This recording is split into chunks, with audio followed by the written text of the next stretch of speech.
I'm going to tell you right now why you chunk and thin chip shots. Most of the time, it's not your ability, it's the club in your hand.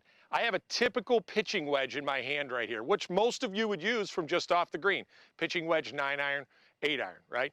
First things first, this has a thin sole. It doesn't have a lot of bounce. It's not made to slide through the grass. It's made for you to hit full shots in the middle of the fairway and dig and take a divot, right? We want to take a divot when we're hitting full shots in the fairway. That's what this club is designed to do right now.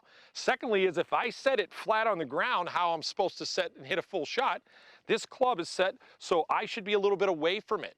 I'm going to be able to, when I take the club away, this club's going to have to go around me a little bit, and the club face is going to open up, which leads to a lot of errors because on the way down, I could easily close it too quickly or leave it open and hit a bad shot. That's why this club is so difficult to hit. So again, I'm farther away from it. I'm trying to not dig with this club, even though it's made to dig, and it's opening and closing. And most of the time, I'm either gonna close it too fast, hit it too hard, I'm gonna hit behind it, I'm gonna skull it, or I'm going to chunk it. I have the answer to all of those problems right here, and it's the Faro wedge. And we're gonna go over those exact same things that we just told you with this wedge.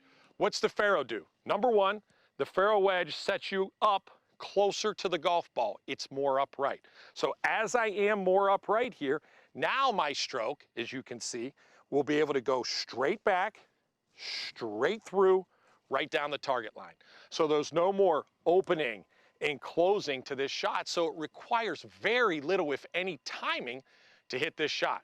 Secondly is, we talked about digging and hitting the ground. These slide rails right here are heaven.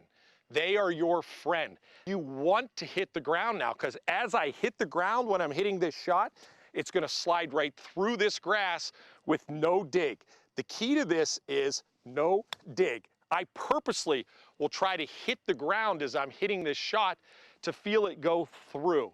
Next, sight line and aiming. We talked about how the wedge opens and closes and how hard it is to time that and aiming perfectly. As I set up to this ball now, I have a sight line, it's like a rifle right on top of this wedge. I'm gonna set it up and aim it just like I'm trying to make a putt right here. Nice and tall now, the face stays the way it is. It goes right down the line. It's like on a string, right? As soon as it leaves, it's gonna leave the face of your club and it's gonna go right where you're aiming. That's very important because now we don't have to focus on anything else. We don't have to focus on contact. We don't have to focus on timing. We don't have to focus on whether we hit it thin or whether we hit it fat. Our big focus now is just to aim this shot right here, and if we aim it correctly with the right stroke and we read the green properly, it's gonna go right towards our target. It's taking all anxiety, it's taking all thoughts out of our chip shot. Again, so many friends in the Faro wedge. These slide rails are great. The aiming part of it, it's like aiming a gun right down the line. It's so perfect, makes it so easy, and guess what? Chipping's gonna be fun now in your golf game.